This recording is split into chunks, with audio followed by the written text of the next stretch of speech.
what's up guys? So today we're going to be talking about the first 5 mods you should do on your car, whether you're streeting your Focus RS or you're tracking your Focus RS. So we got 2 lists, first 5 track mods, first 5 street mods. So let's talk about track mods. The number 1 mod you should do on track is brake fluids and brakes. So upgrade them pads to a nicer compound. I personally use the G-Lock R12s up front and the R8s in the back, and those matched with Motul 660 or even 600 or Castrol SRF will make a night and day difference in braking performance. You don't need stainless steel lines right off the bat. Get out there and drive the car with the brakes. The next mod, once you have finished getting out on the track and start learning the car, you're gonna start overheating that thing, so let's go ahead and upgrade that radiator. Mountune makes a triple pass radiator. I got an install video linked right here. Super easy install. If you have help, it'll take about 2.5 hours. If you're just clowning around like John and I do in this video, it'll take 7 to 9 hours.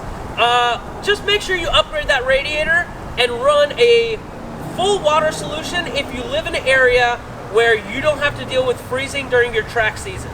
The next mod I recommend is an exhaust. Now, the exhaust doesn't really gain much performance. You may gain like 5 or 6 horsepower, but you never want to sound like you have a stock exhaust on track. Everybody wants an exhaust that sounds awesome, and people come ask you like, holy cow, dude, your pops are so loud.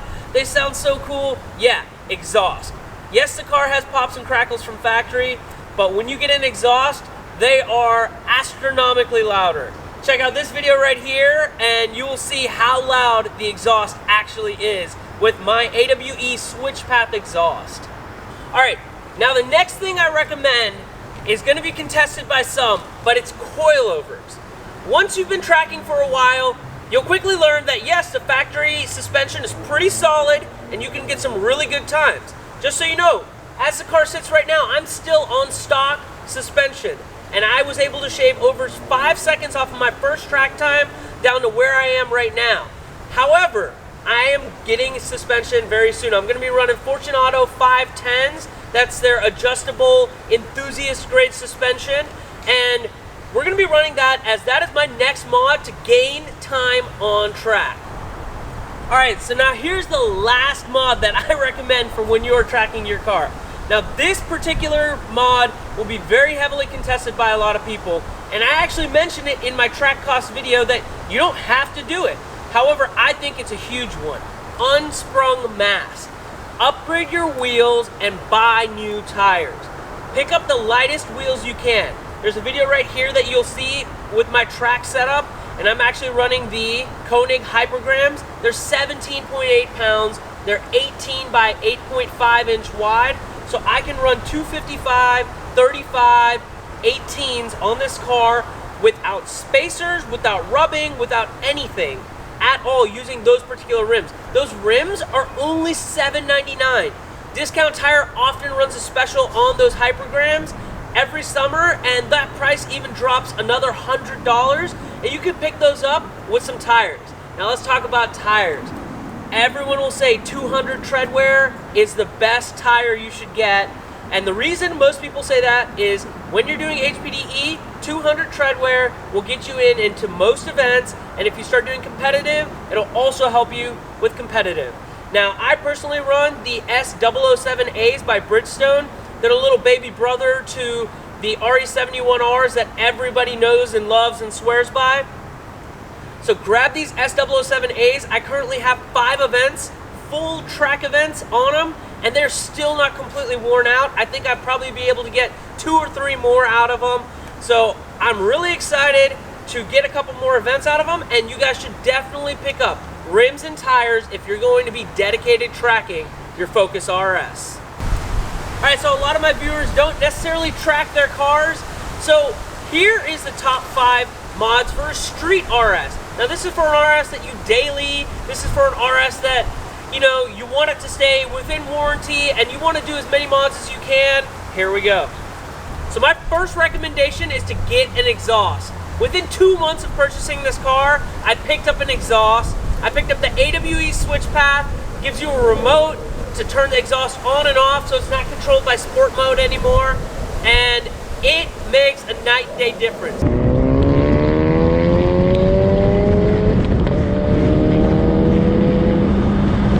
I think a good exhaust, spend the money on. Every single time you turn on the car, you're gonna hear your exhaust, and it is the best smiles per mile mod you can ever get for any car, regardless of whether it's a Focus RS.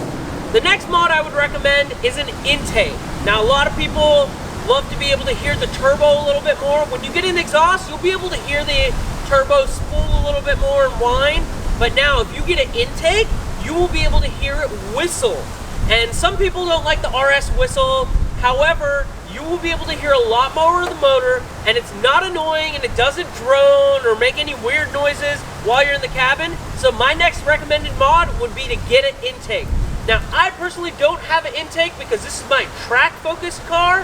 However, if I was streeting this car, the first mod I would buy after my exhaust would be an intake. The next mod I would recommend is wheels and tires. Even if you have the factory forged wheels like I do, they are heavy.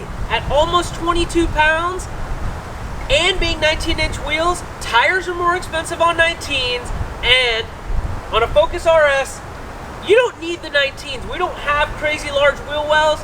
Throw some 18s on there, find something you like, find something that's lighter, which is not too hard to do, and get new tires.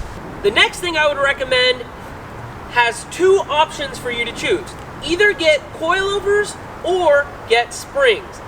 A lot of people complain this car has a pogoing effect. If you buy springs, springs will actually help with the pogo effect. A lot of people have replaced the springs with either iBox, white lines, H&Rs. Mountune even has a set of springs. Anyone that you talk to that has put springs on their car, super cheap mod, and they have all said that it actually improves the ride quality and gets rid of some of the pogoing. Now, the next thing I'd recommend was the coilovers. Now, if you don't want to do springs and you have the budget for coilovers, do it. Coilovers are going to make a night and day difference on this car, and you're going to be able to get a lot more handling out of the vehicle, and it's something you're going to feel every single day when you're streeting the car, so I'd highly recommend it. I have coilovers inbound, and mine are track-focused coilovers. I watched the review video that Rated RS gave on those coilovers, and I talked to him in person, and I talked to a bunch of other people running the Fortune Auto 510s, and they said even with it being a track-focused coilover system, it is amazing on the street compared to the factory ride. It has less pogo-y, and it's just an overall smoother ride experience. And the last mod I would recommend, again, if this is a street car, you gotta pay to play, get a Cobb access port.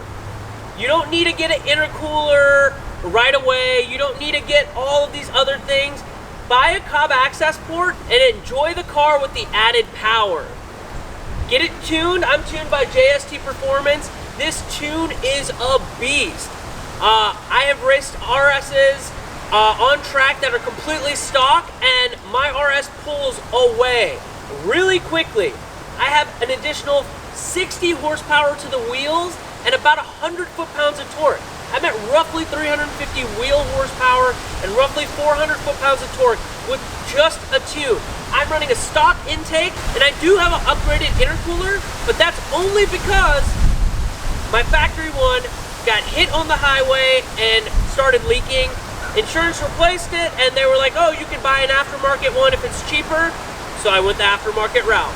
Alright guys, I hope you enjoyed that video. Let me know down in the comment section below, what mods do you think would be better for tracking versus what I just told you? Or what about for streeting? What mods do you think are the best bang for the buck? And make sure you like, comment, subscribe, and don't forget I'm doing a giveaway. So check the brake install video right here and make sure you comment to get entered to win the dash cam that I'm giving away. See you guys next time. The Mountune springs, or yo, John, who else makes springs? iBox? Okay. Much lower in the, you get power much lower in the power.